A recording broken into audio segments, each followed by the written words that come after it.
Ladies and gentlemen, you must tune your bass, tune your bass. the long-term benefits of Bass have been proved by scientists.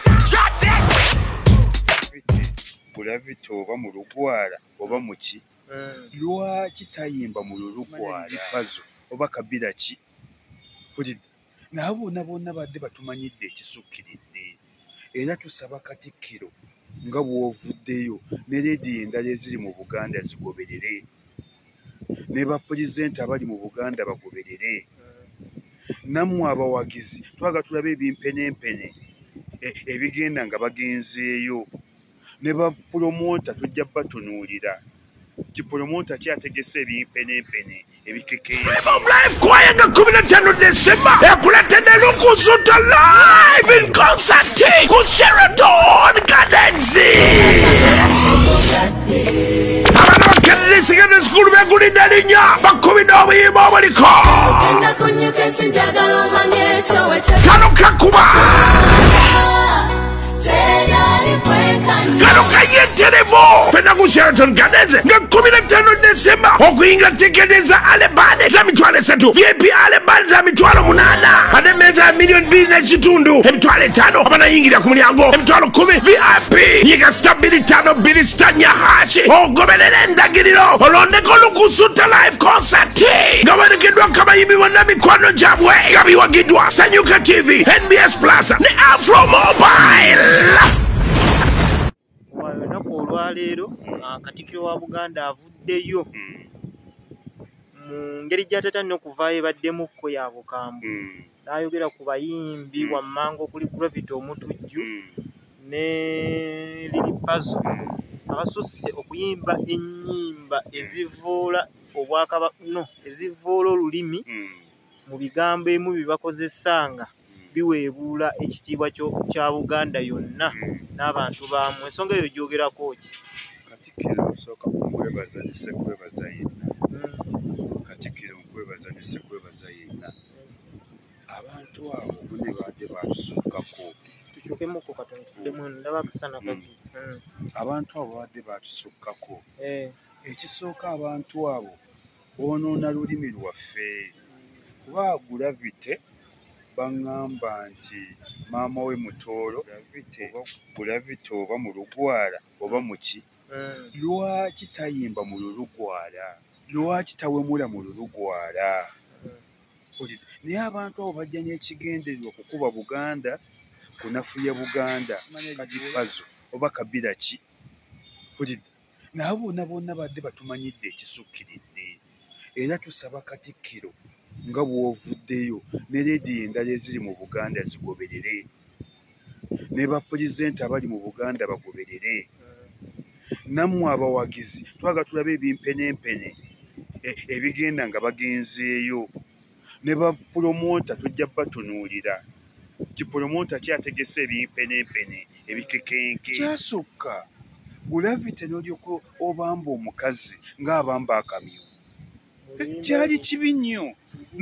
n'ovumaganya obusawo omukazi kyakitiibwa nnyo ffe ne mu Busiraamu tuwa omukyala ekitiibwa kyova olaba omukyala bw'aba afudde tumuziika mu ssanda 5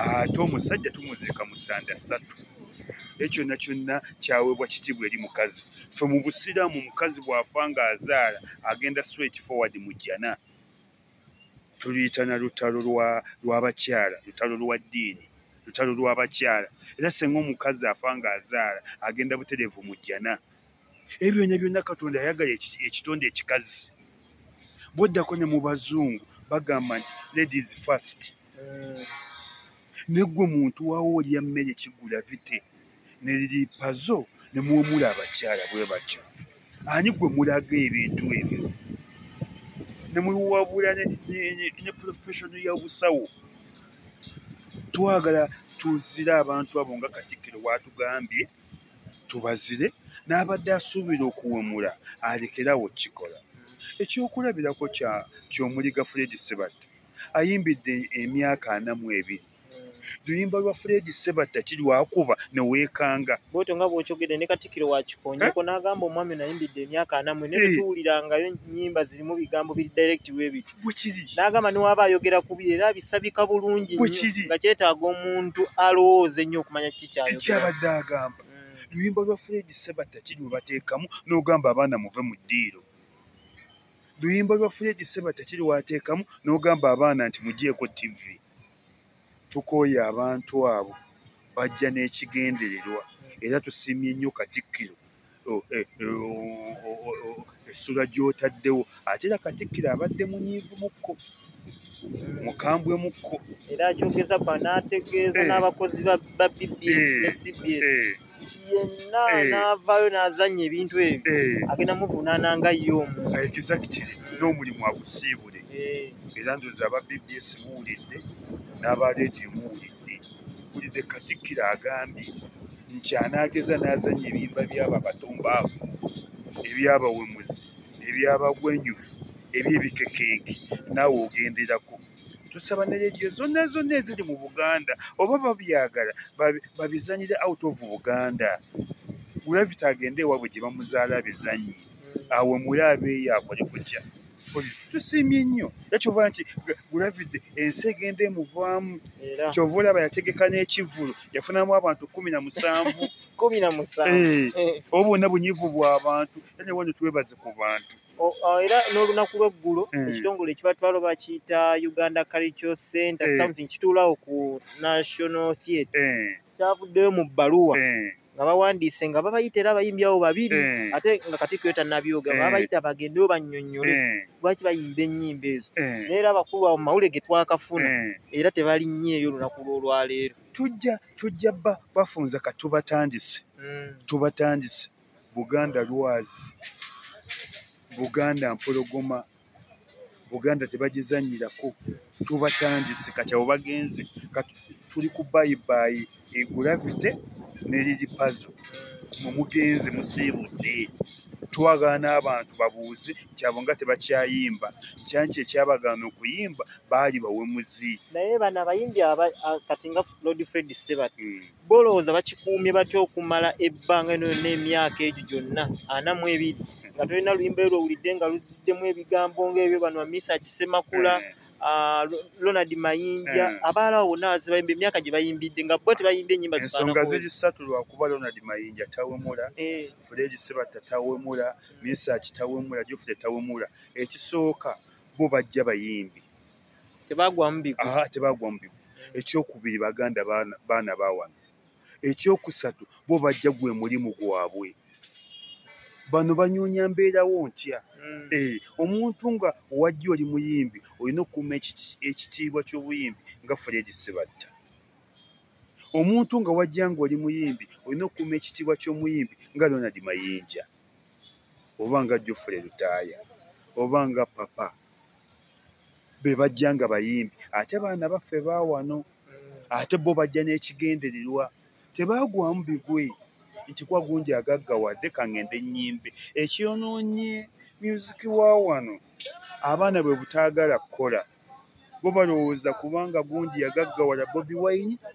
Bebe Cool n'agaggawala Chameleone n'agaggawala buli muntu alina kugenda mu kuyimba kyova bibasaze nnyo ate bijja basala nnyo era Katikkiro alina ne kaayogedde agambye yes baziyimba ne zibaamu ettutumu eryakaseera naye lyonna limaana eriwanukayo ne ligwa omulundi gumu ne lizikira n'ennyimba zaabwe ze babayimbi kuba tolinawo oddamu zira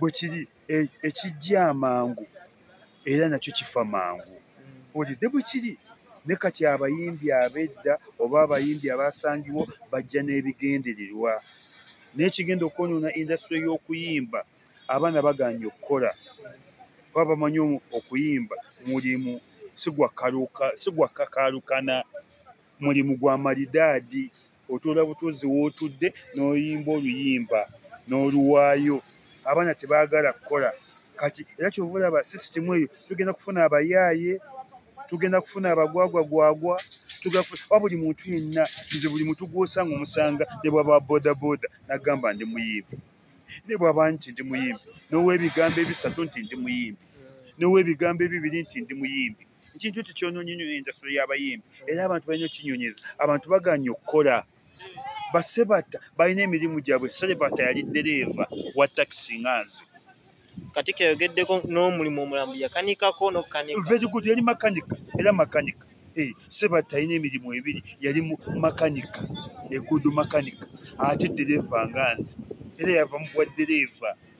Kati kitegeeza Sebata teyajja mu kuyimba kukima ssente, kyali mu musaayi. Kyova olaba ennyimba ze emyaka 42 nga buli waluteekako nga lwafulumya eggulo. Kati Gravity ye bw'oddayo emabega n'onoonya alina mulimu ki gwe yali akola talina. Kyova olaba nti indasitule y'abayimbi erina obuzibu obwo, erina okwetereeza. Era abakulira abayimbi mufe nnyo ku kintu ekyo. Indasitule egenda kwonooneka. Indasitule ereese abayaaye, ereese abatamiivu, ereese abawemuzi, ereese abatasobola kukola, abatasobola na kunaaba. Abo bamanyi kyo omulimu gw'okuyimba gwe gusembayo okubeera ogw'amalidaadi. Mwekanye nnyo ku indasitule y'abayimbi. Ereese abafere, ereese abagwagwa, ereese abatasobola kukola. Naddala buli atayagala kukola yagakutuka mupiira. Kati bano nga tubazingako. Bugambo ki obusembayo bw'obawa obuyinza okubawa ekkubo ettuufu lye bayinza okutambulira? Abo tebakyadda, tubaleke bagende. Tubaleke? Tubasaddaase. Badde mmayo bayinza okukyusaamu. Tetukyayagala. Wakati ensi eyinza obbakyukira ne bagamba naye tukoze tutya. Nedda ssebo, abo baagubaaguba dda. Tubaleke kibeere ekyokulabirako. Abo tebakyadda, tubasaddaake. Ladies and gentlemen, You must tune your bass, tune your bass. the long-term benefits of Bass. have been proved by scientists. Drop that!